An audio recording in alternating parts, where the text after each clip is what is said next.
Hello, and welcome to the Libri Labra Book Club. Today, I'm joined by my husband, John, aka BookTube Hubby, and Book Club VIP member, Tom Brennan.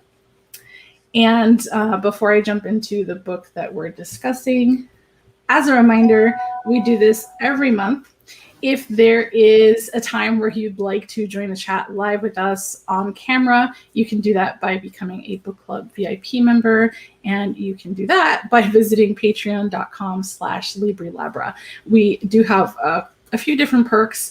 You get a custom bookmark, you get priority commenting on my YouTube videos, you get to reply to polls, you get to see some behind the scenes footage depending on what tier you pick, but that is an option. So even if you're not ready to become a patron, feel free to hop on over there. And if you have a Patreon, just kind of follow so that you can comment and just be part of things anyway.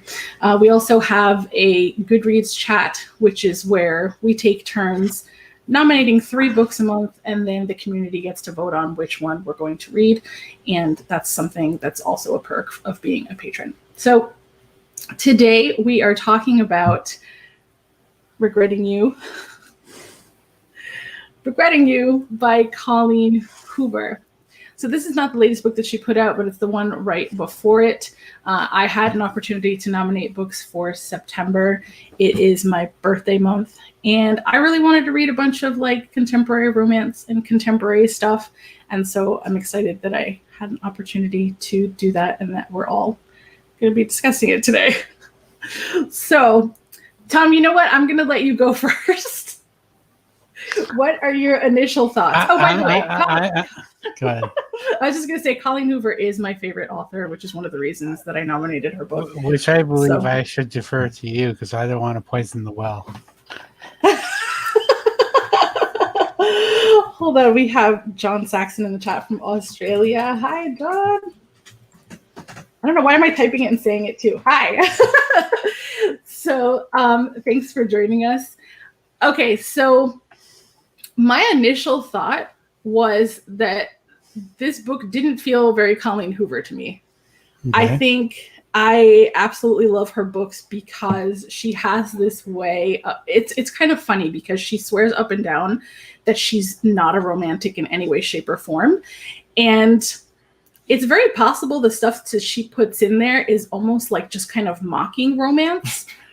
But it hits so hard because it's so sweet and so emotional a lot of the times. And then she has her quirky sense of humor. So all of that combined are parts of the reasons why I love her and her writing. This seemed to take on a bit more serious tone. I couldn't really find her jokes in it. It felt like a departure from what she normally writes. And I know that she's kind of experimenting right now where she's dipping into lots of different genres. I think this was more adult kind of, and again, more serious. And I think the point was more the dynamic between the mother and the daughter than it was necessarily the romances that were happening in the book.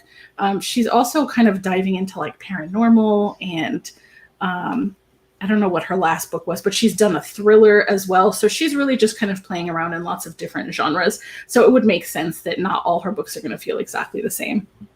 But yeah, I think that's my initial thought, just that it was very different. Shane is here. Go on, Shane. Hi, Shane. So did you tell people? Nope. Okay. All right. Well, what were your initial thoughts? On the book, it's Colleen Hoover. That's going in. I was thinking I was going to read the same thing that I always get from Colleen Hoover. Mm-hmm. So then you kind of felt similarly to me that it. I actually waited for it. I didn't get upset, and I wasn't like, this doesn't feel like a Colleen Hoover book. I'm like, it's in there. Believe me, it's in there. It'll happen. Hang on. So I knew it was going into it. I knew what I was getting into. That's fine. And I wasn't as excited because it's not my favorite author, but So interestingly, we listened to the audiobook together and, I was complaining kind of the whole way through, like, I don't understand. This just feels so different than what I'm used to, her writing. And on the last chapter, literally the last chapter, I had to pause the audiobook and I looked at John and I already had tears streaming down my face. And I was just like, what the hell? And he just looked at me and he was like, there's your Colleen Hoover. It was like the last chapter is where she finally like came out. And I was like, yes, this is what I'm used to. This is what I recognize as being her. This is how she tugs at heartstrings and all that other stuff. And I was just like crying both, you know, because it was a very sweet moment at the end, but also out of frustration that I had to go through the whole book before I got to actually see the parts that I was like really looking forward to. So those are initial thoughts. Tom, what are your initial thoughts? But before I say anything, let me preface this. If somebody watches this video and says he doesn't know what he's talking about, they're very likely right, because this is my first Colleen Hoover, and I am not a parent, so this will become apparent, you know, as we go through this discussion. So. I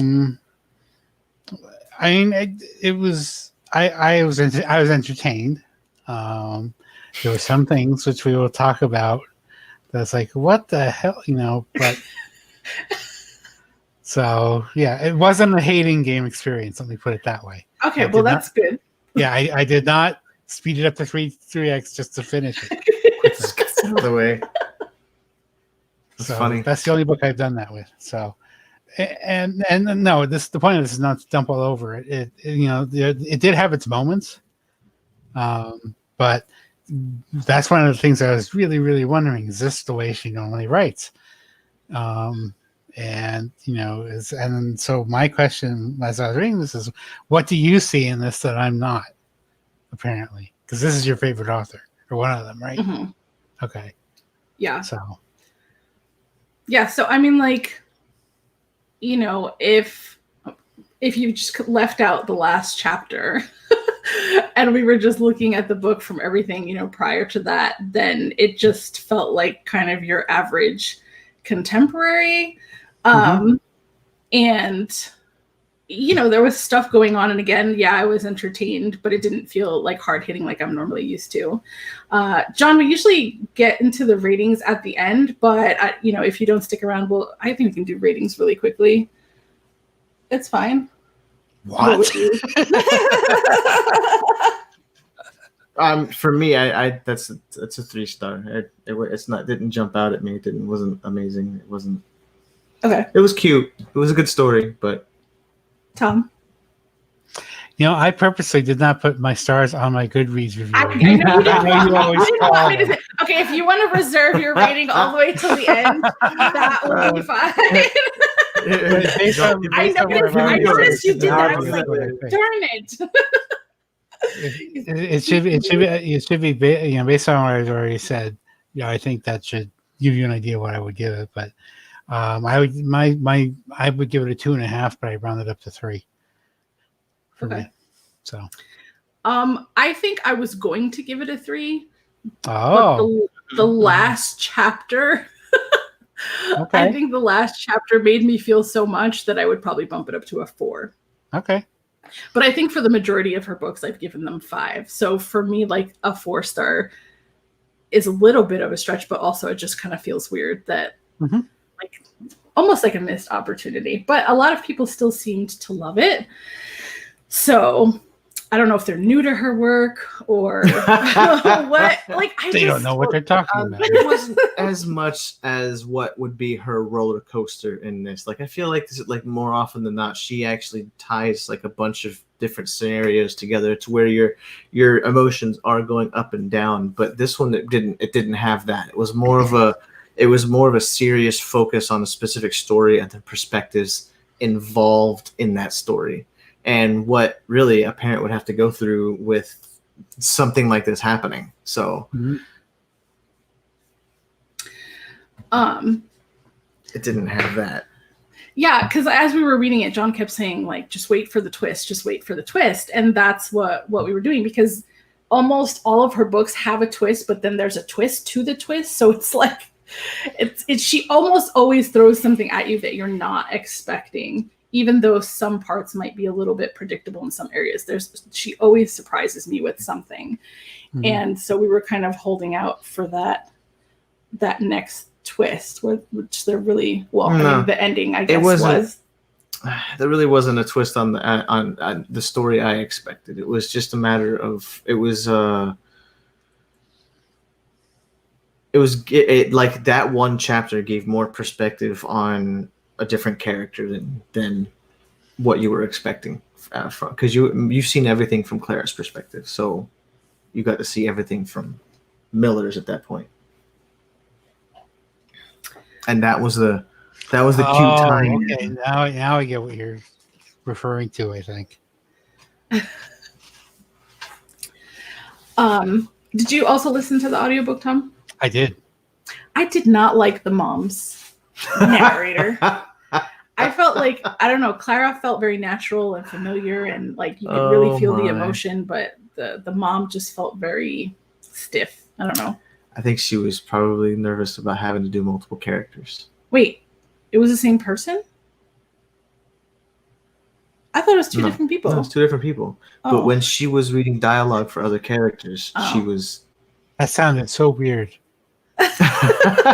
No, it's like, we're used to hearing one character in one voice. It's like, why didn't they just get the other narrator to, but, Yeah. And the thing about the person who read Morgan's part is, for whatever reason, she had to fully pronounce whenever she used the word T-O, and it just sounded like an automated, a robot. Yeah, robot, yeah. Like text-to-speech sort of a thing. And it's just one of those weird idiosyncrasies. And it's like once you hear it, you cannot unhear it. And it's like, and there she uses it. It's like, there it is again. So yeah, there was a few times where I was like, I get that, usually they act up the dialogue and kind of dull out the parts where they're just reading the actions and stuff. But it kind of felt like that was her delivery the whole way through a little bit. So that was unfortunate. But where would you say was the turning point? Wait, are we in spoiler territory now? Oh, yes. Oh, absolutely. Yes. We just tripped. Yeah, we just had that clear demarcation. Yeah, we are in spoiler territory now. Like, where do you think the turning point is? Are you asking me? Yeah, I'm asking everybody. Is there a turning point? The examples here are the car accident, the kiss shared between Jonah and Morgan, or another part of the story. Turning point for what, though? I mean, I don't know. Yeah. Which turn are we looking at? It just says the turning point of the novel. The one early, because I mean, the car accident is the first turn we take. Yeah. I mean, I guess that kind of sets everything in motion. It's the final setup piece of the story, I feel like. But as far as the turning point for me, I would say, because even with the car accident being the setup, now everything's happening, because that's kind of where her relationship with her mom starts to take a turn, where things start to fall apart, where she starts acting more like a teenager and being rebellious and just being really upset and frustrated with her mom. And to me, it's not until she being Clara, it's not until Clara realizes the extent of the story, right? That her dad was with her aunt and why they were together. It's not until then that the story turns around and she begins to appreciate her mother again. Mm-hmm. Because up until that part, they're just like fighting and arguing and, they're just like butting heads. So that's what I would identify for the wrong as reasons too. Mm-hmm. Yeah. I would think that's like a really, really hard position for Morgan to be in, because obviously, I don't know if she necessarily fully knew what her daughter was thinking and why she was so upset, but she didn't want to ruin Chris's memory by telling her the truth. She was trying to protect her from telling her the truth of what actually happened. But at the same time, kind of it was messing up their relationship. So where would you say the turn is? I mean, how can I not agree with that? But I mean, but again, again, which turn are we talking about? Are we turning like the closure of the novel, or we turn where, oh, this is when the poop hit the fan, or I mean, pick one and go with it. No, I'm just saying, like, it's just that's just very. There should be more detail in what they're asking. Oh, there's some other interesting questions in here. Tom, what do you think? Well, I think one of the, I don't know if it's a turning point, but one of the parts that got my interest was when, it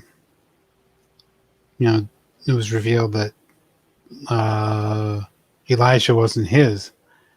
And it's like, is he going to step up and continue taking care of him or not? I said, okay. And of course, it takes that confrontation with Clara to, get him back on course. But right. Yeah, I thought that was one of the more. Yeah, that's actually the next question. It says, do you think Jonah did the right thing when he came back to get Elijah after discovering the baby wasn't his? Yeah, I think he definitely did the right thing. I can't imagine how difficult that is for somebody, but even finding out that information doesn't necessarily change the 8 months he had already spent with Elijah, or what he had originally believed, or the relationship that they had, or how close he was to the baby. So it kind of seems like the only decision. Like, I guess he could have completely left the baby behind, but well, it doesn't matter whether or not he cared. And Clara asking him the question that she did showed him and everyone else that he did care. Well, yeah, even like with everything that we knew about Jonah leading up to that, I think it would have been totally out of character for him to just be like, I give up. And to walk away. So that wouldn't have. But he's allowed to break down about it. I mean, sure. They were both really stressed. They both like, for Morgan especially, God. Not only was that your husband, but your sister. And I remember saying, like, the worst part about this is that, like, they're gone. You can't have a conversation. You can't ask them why. You can't find out any information. Like, that's it. For all of eternity, you have to sit with the decision that... I mean, she had the opportunity too, but then she destroyed it. I don't know if I agree with that. Like, no, I know you wouldn't. You would have torn through that first thing as soon as you saw it. No, give me this. What's going on here? And I know it probably would have been an excruciating process, and I would have put myself through it anyway. I would have had to know. Might have destroyed them in the process too, but you would have read them. Yes. I definitely would have read them. So each of the characters in this novel encounter grief after losing a loved one. Where do you see this grief, and how does each character interact with it?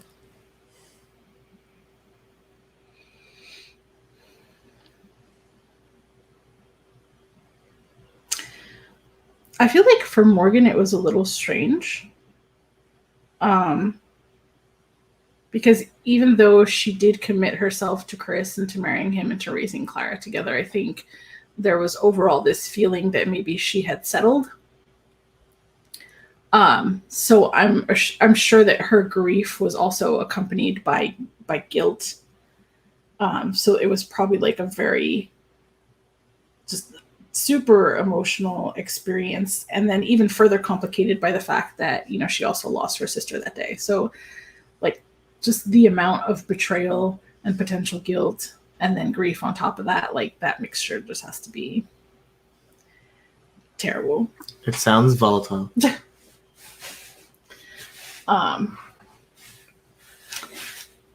When it comes to Clara, obviously she missed her relationship with her dad, and then she ended up acting out in certain ways. And I don't think she really appreciated her mom and how her mom was always there for her. Like, it was almost like everything that her mom did was kind of invisible up until that point. But I think Clara's grief and her relationship with her dad also kind of made her blind to the situation. Like, she immediately put the blame on her mother without stopping to think about the situation or why her dad and her aunt were in the same car. And then she also had guilt too, because the whole time she thought that she had caused the accident, because she thought that she was texting her aunt, and that her aunt was driving, which wasn't the case. But so there's just a lot of grief mixed in with guilt. A brief note on that. I mean, they said, "Oh yeah, it was an accident," but they never said what caused it, which I thought was interesting. Right? Because in my head, if you read American Gods, that's what I thought had happened. I don't think I remember. Okay, well, I don't want to spoil American Gods, but is it the same thing that happened in Thinner? I haven't read Thinner. So I don't know. Okay. And I know nothing of either one of those. So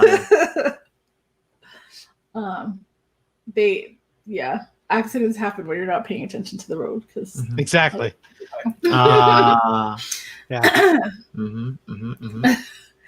So, I mean, I guess it could have been that. But it's interesting that Jenny was talking to Clara and being like, you don't want to be the other girl. You don't want to be the other woman. Just as she's right. As she's being that. Who else kind of encounters grief? Well, obviously Jonah. He's got to deal with the mother of his new baby being gone. Yeah, but they hadn't seen each other for years prior to that. Right. But then, the realization, everything. Holy crap.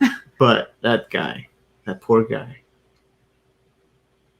So roped in, thinking, so the whole thing was just an elaborate scheme. Then that means that Jenny did that just because she knows how good of a guy Jonah was, and that he would have stood by her after finding out that she was pregnant, even though they had been apart for so long. Right. It's a trap. That's terrible. But he was still, really upset. I think I appreciate that Jonah at the end is kind of like, if I could take it back, I would. Like, even though I'm happy that this kind of worked out between us and we're finally together, I would never have sacrificed them for this. So Jonah was a good guy. It's nice to see good guys in books. I don't think it happens like all the time. But isn't there always a good guy in every book? Oh. Some one for anybody to pine over? No, because they're not always good. Sometimes they're pining jerks. over the bad guys, right. But he was pretty constant, with the exception of, questioning whether he was going to leave Elijah or not in that moment. Is there anyone else that was battling grief?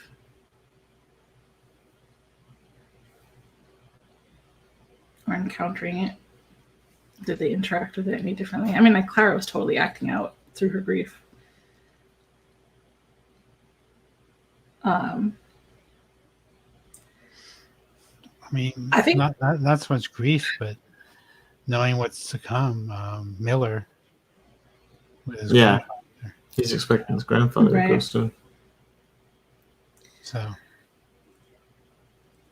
I think one of the parts in the book that I found to be, I don't even know how to describe it. I don't think frustrating is the right word, but like, I guess kind of upsetting to consider the entire situation, like what Clara did to Miller, to get like revenge on her mom by inviting Miller over to have sex and lose her virginity. That whole thing was just like, and I think it was like painful because I believe teenagers would do that and act like that, and it wasn't fair to Miller, and it wasn't good for her. Like, she just kind of messed up something that was so sweet and so nice. And because of her grief, because she was so upset, because she was angry at her mom. And so that was, I think that was kind of hard hitting a little bit. Definitely upsetting and uncomfortable, but also like, I was like, really, Clara, come on. But did you have any feelings about that? Were you just like, she's being stupid, or? No, I mean, we all knew she was being stupid at that point. I mean, she knew exactly what was happening. But again, it's just it is a portrait of what emotions can do when you hold on to them like that. It's just that much rage and spite over something, and then not talking to them about it. It's just not going to help the situation. Like, it went on for 2 days. They were like 2 days apart. They angry at each other doing dumb things.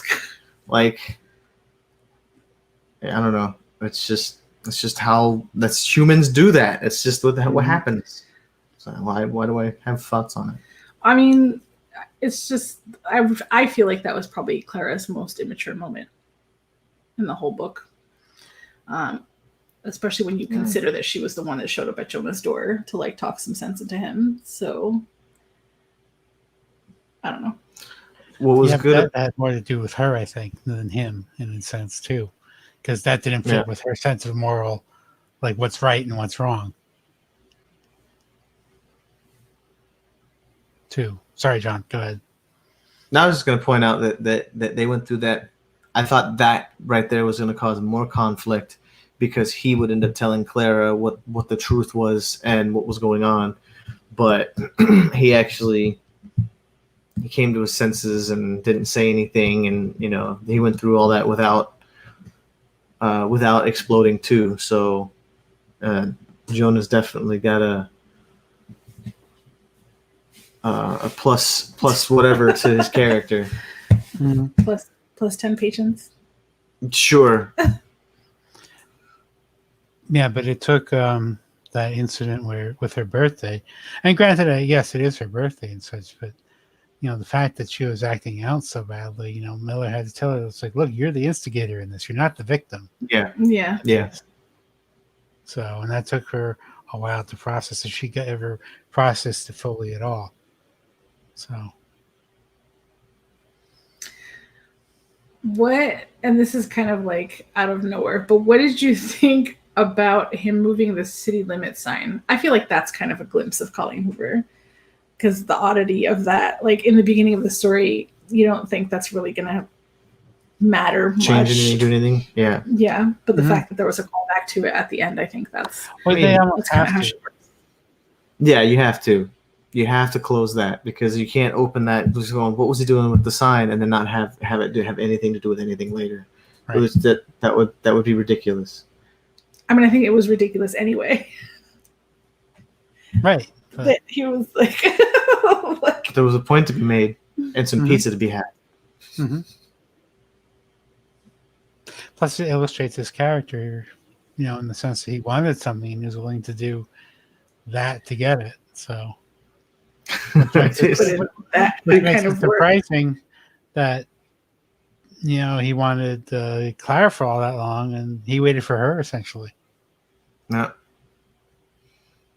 Patience.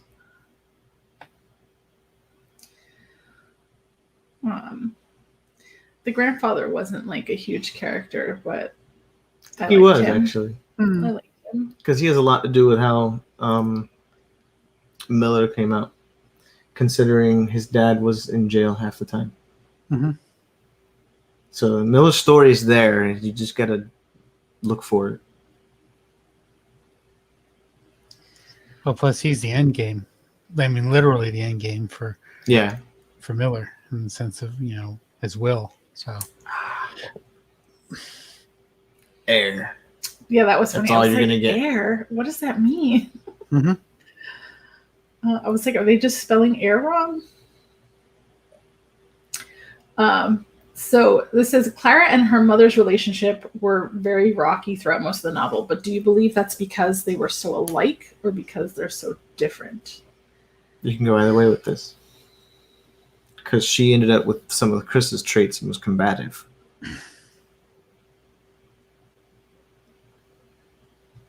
Morgan was not always that combative, but Clara did have some of the same traits, and that was the reason why they butt heads.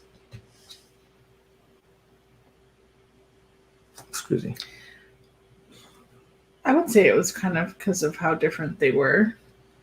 I know, like, one of the first things that kind of sets things off was Clara telling her mom how predictable she was. Mm-hmm. And, you know, how much she had fallen into a routine, and she was kind of hung up on that, like,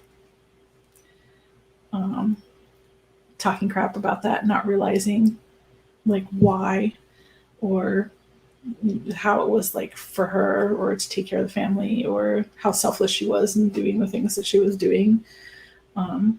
So in a lot of Clara's behavior, I think she just demonstrates that she's a little bit more selfish. Okay. Mm-hmm. Kids. Plus, if you're on the wrong side of what she thinks is right, then yes, you get her her judgment against you too. So There was a lot of that, wasn't there? yes. In other words, I think yes, if she were older, she'd be a bit more mellow in her reactions to things. But, you know, it's like the one part where Morgan says, "Oh, I'm so proud of her. She's been so mature the last 24 hours." I say, yeah, but like the full month or two leading up to this, she's been a total bitch. What the hell is up with that? So, and not without reason, but you know. Sorry.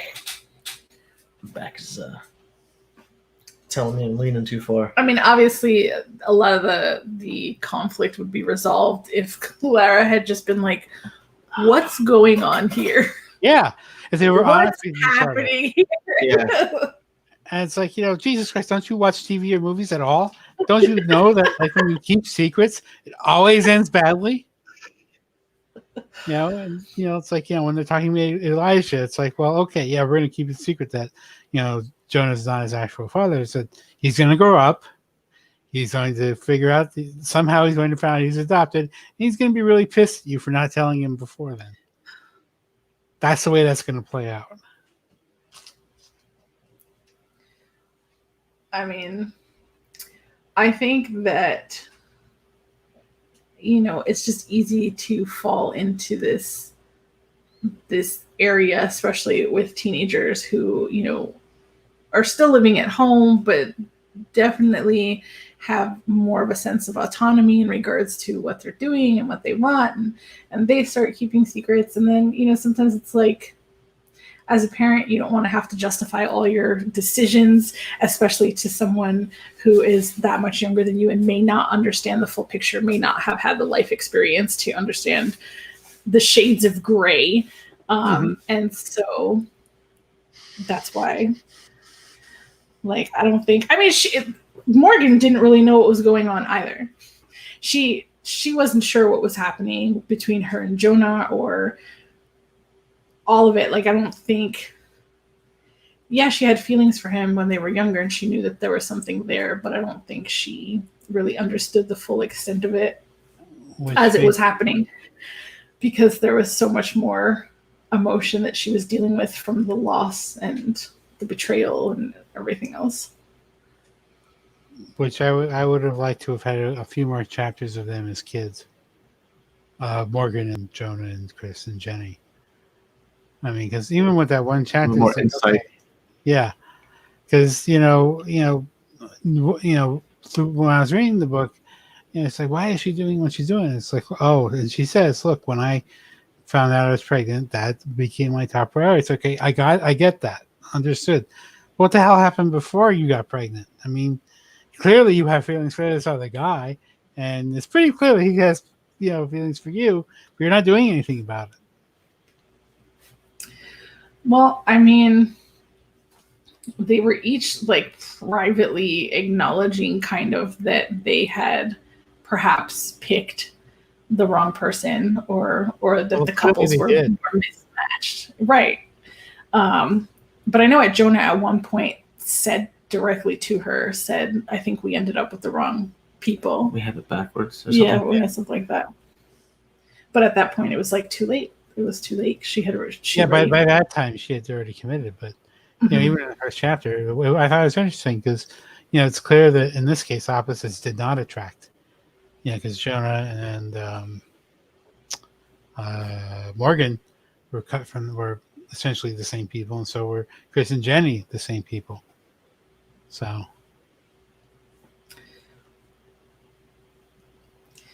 Yeah, I think a couple of, because even though I knew that Chris and Jenny did like to drink, they did like to party, they did like to be the center of attention.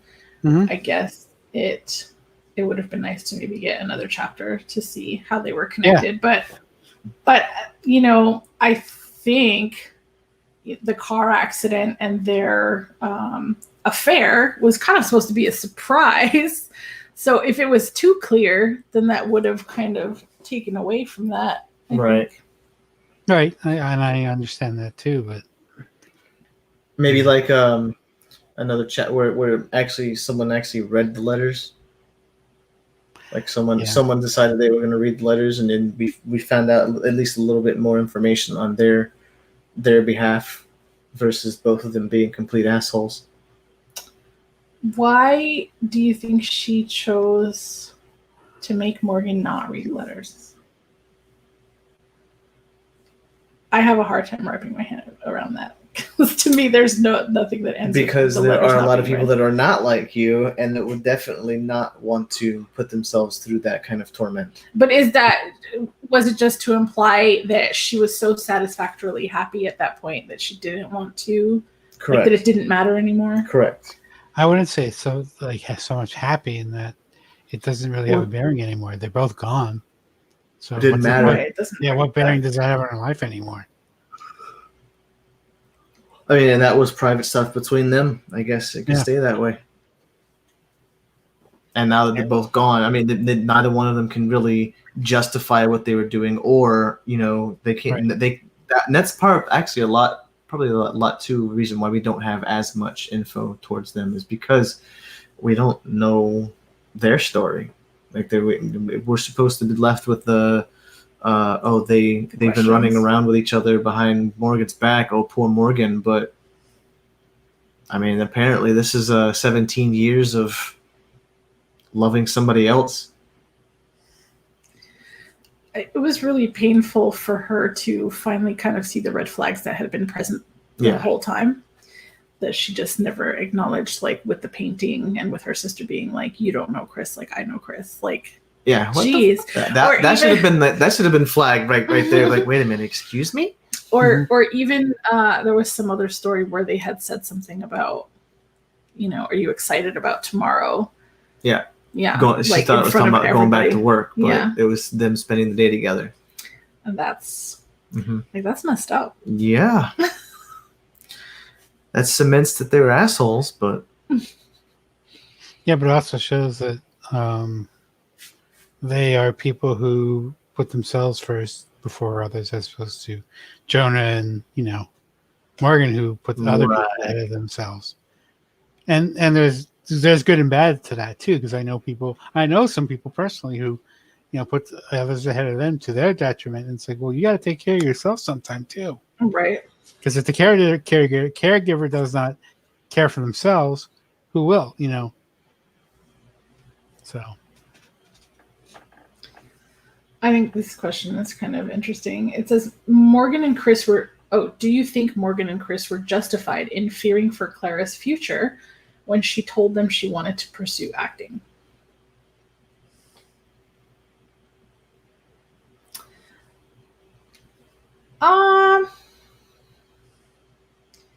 That depends on what generation you're speaking to. Okay, boomer. or I mean... It's just, I don't know. Yeah, but I think she had a plan in case it didn't work out. Did she? I can't remember. I can't remember either. It sounded to me like her she saying did. she wanted So it It wasn't. might have been. Yeah. It wasn't just this romantic thing. Oh, I'm going out to Los Angeles and becoming a movie star. It's like, well, no. So. It's interesting because, you know, growing up, I decided that I wanted to do something creative and be in an art industry. Yeah, I didn't know that I wanted to be a graphic designer right away. Originally, I wanted to be a rock star, but, you know, that didn't pan out. But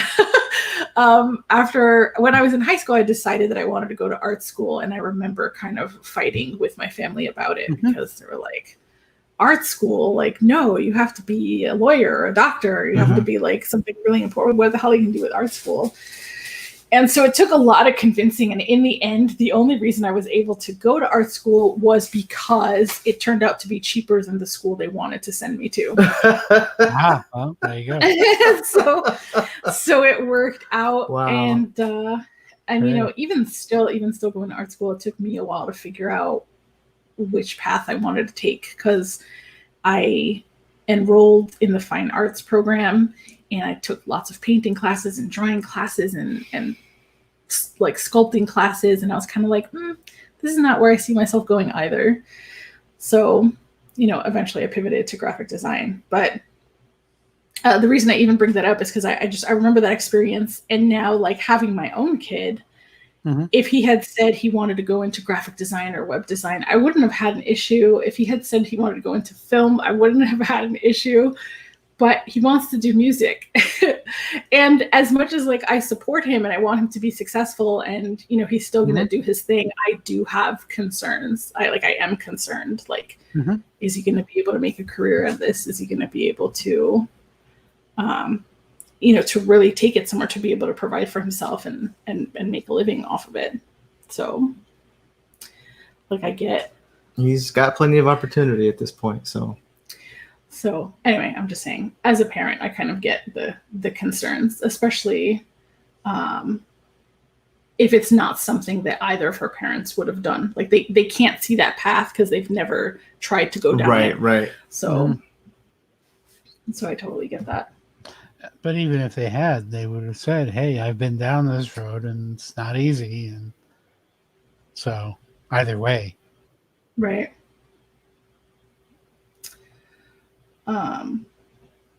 What do you think of the relationship that Clara has with Miller, and is it healthy?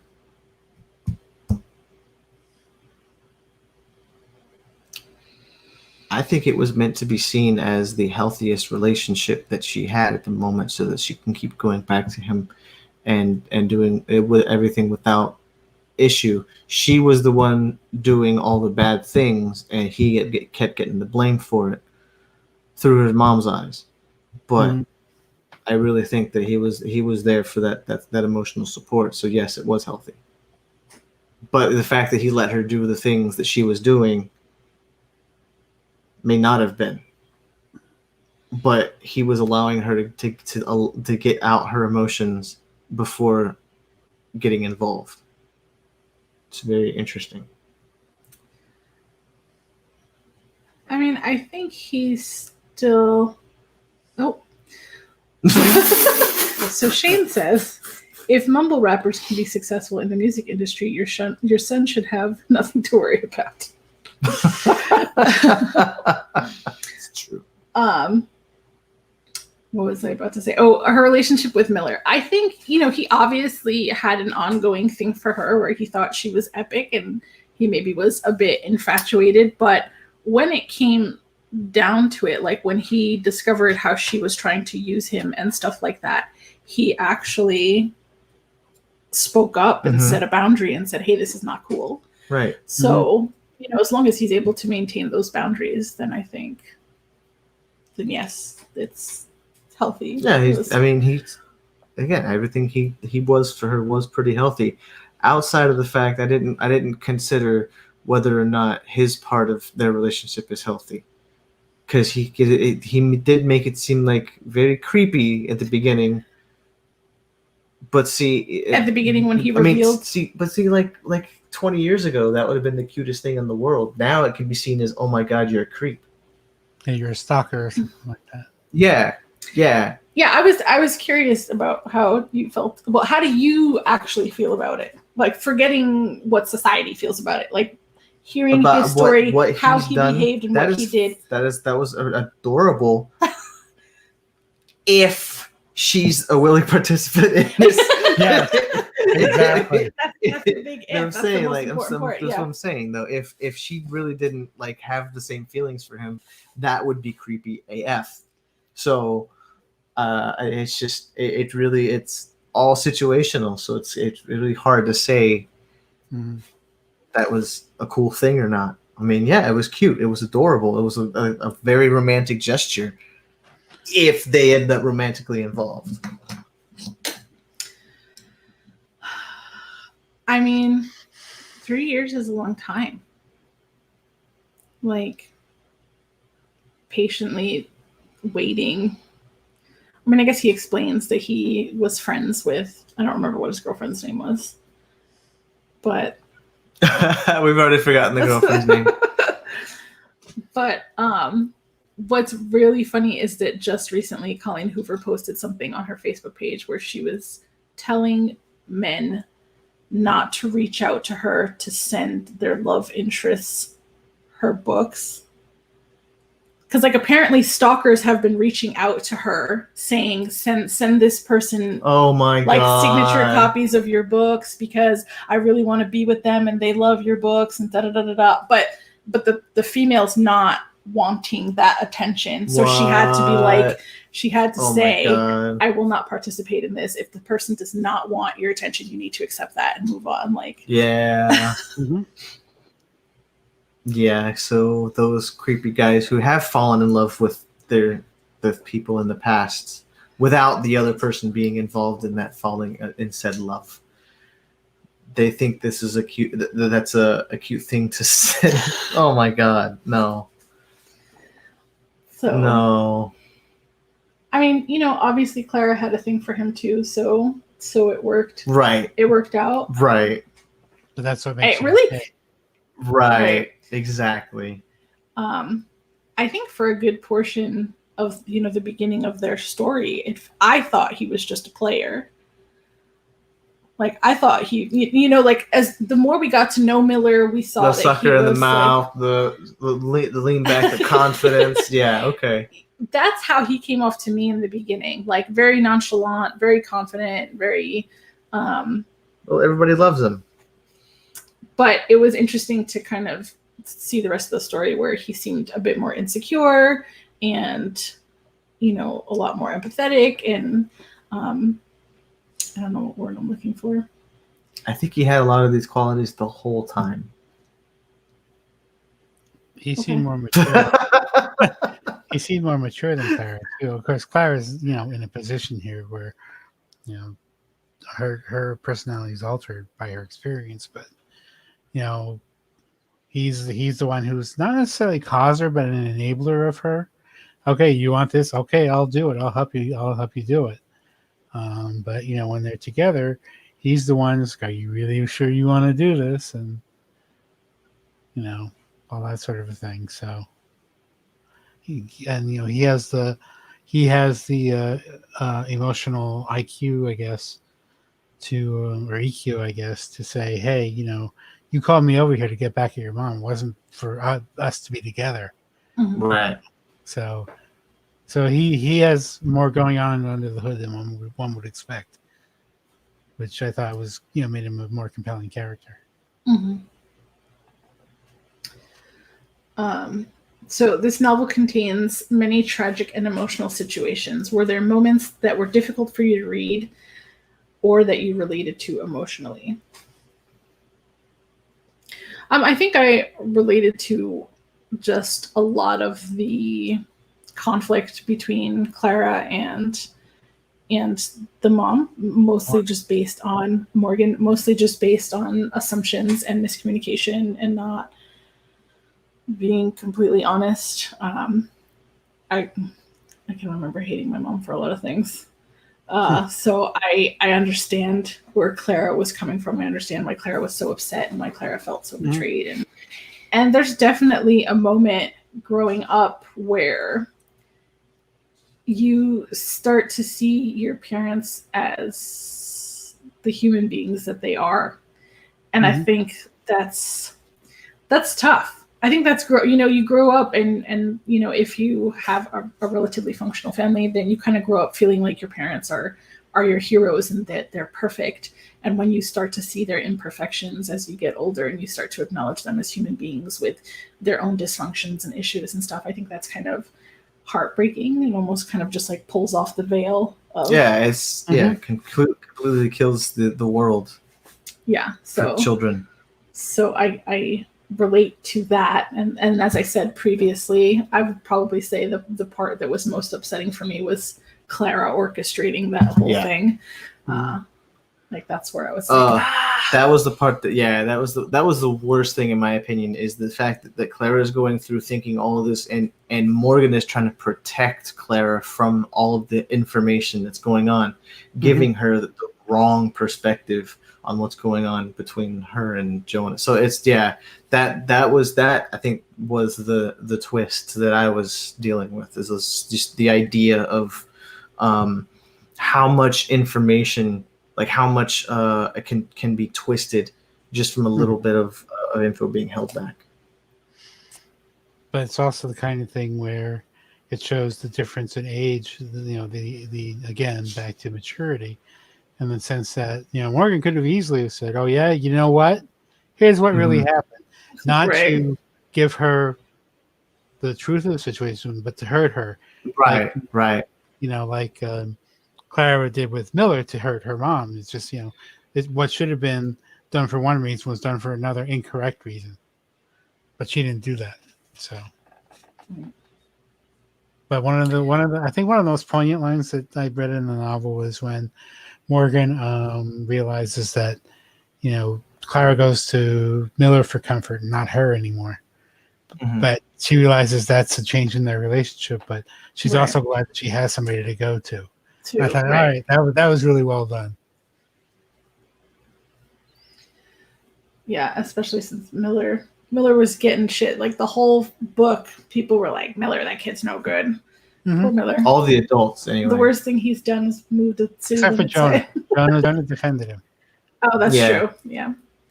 Yeah, he moved the city limits sign like once a week for 5 months or some shit like that. Just for pizza. Well, he's patient, so that's how we got Clara eventually. So, we haven't talked about this much, but I thought it was an interesting choice to make Jonah their teacher. Uncle Teacher? Yes, Uncle Teacher. Well, what city are they supposed to be in? Texas, I thought. Somewhere in East Texas, I thought.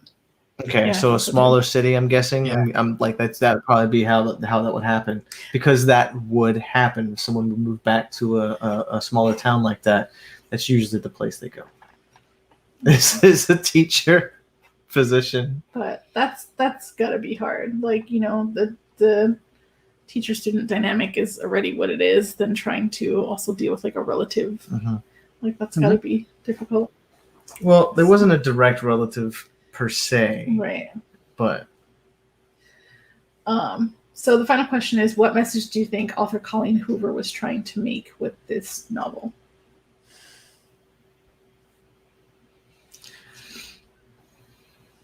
She danced around the title, specifically around regret. Now, regretting living the 17 years with the wrong person, regretting, but that's the whole reason why Jonah left. Right. Because he knew that they were all wrong, and he had to get away from the situation, or it would totally blow the whole thing up. Because he didn't want to stay with the wrong person. Correct. And then you have Clara, who loves the person that she's with, but will regret that their instances together. They've done everything that their first time together was completely ruined because of what was going on. And she also did all that on false information, on, she was angry at her mom for something that she didn't do, or she was angry at the wrong person. But there's just so much regret in this book that can be piled up. It's ridiculous.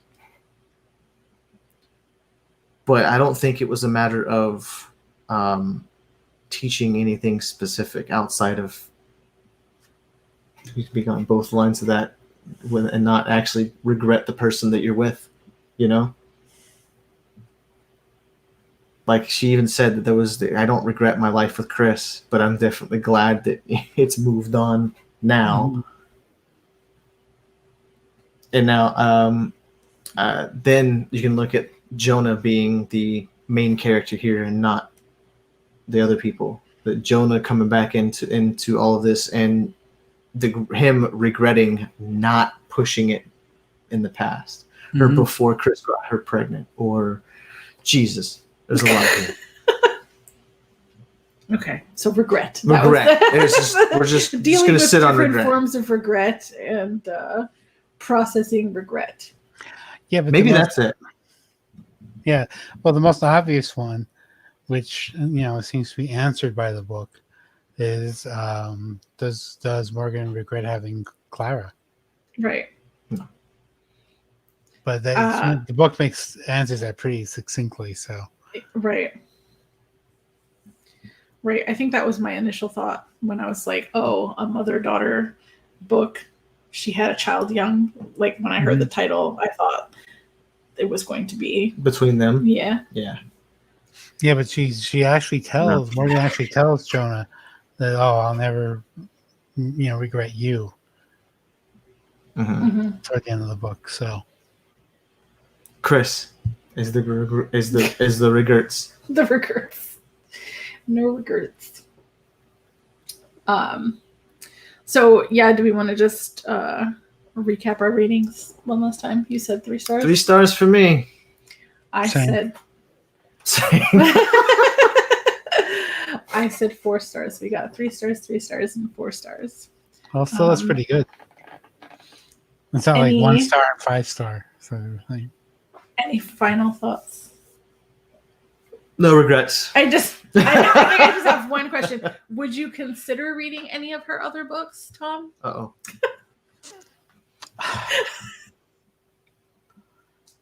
When she delves a little further away from romance. Yeah. Well, no, in the sense that if this is atypical, I still don't have a feeling of what she writes when she writes like when she usually writes. So I'm not sure I can answer that question. How's that for a diplomatic answer? Bravo. But in all honesty, I know I'm not the target demographic for this book. By the same token, so would I choose on my own to read any of her work? No, but would I be welcome in this context to do so? Yes. So that's the most honest answer I could give. Okay, I appreciate that. So that's that on Regretting You by Colleen Hoover. Next month, we will be revisiting the 3-Body Problem series and reading The Dark Forest. Oh, that's big. Yeah, how many pages are in here? 500 and some, 550. 500 something. Okay. Yep. I guess I'm going to go get started. I got dinner to cook, so this is what we'll be reading in October if you'd like to join us. The first book was shorter than this. So if you haven't read anything in the series but you'd still like to join us, you probably have enough time. Oh yeah, you could read both books in a month. To read both if you so wanted. So I just want to say thank you for everyone that hung out. Yeah, guys, thanks for coming and hang out. John, if you're still there. Yep. Yes, and Shane, thank you so much. How do we even end this? I forgot how Bye, guys. No. So, well, that is the book that we're reading next month. That's all, so folks. Hopefully, you'll join us. So, thanks for joining us today, and have a wonderful evening. Bye.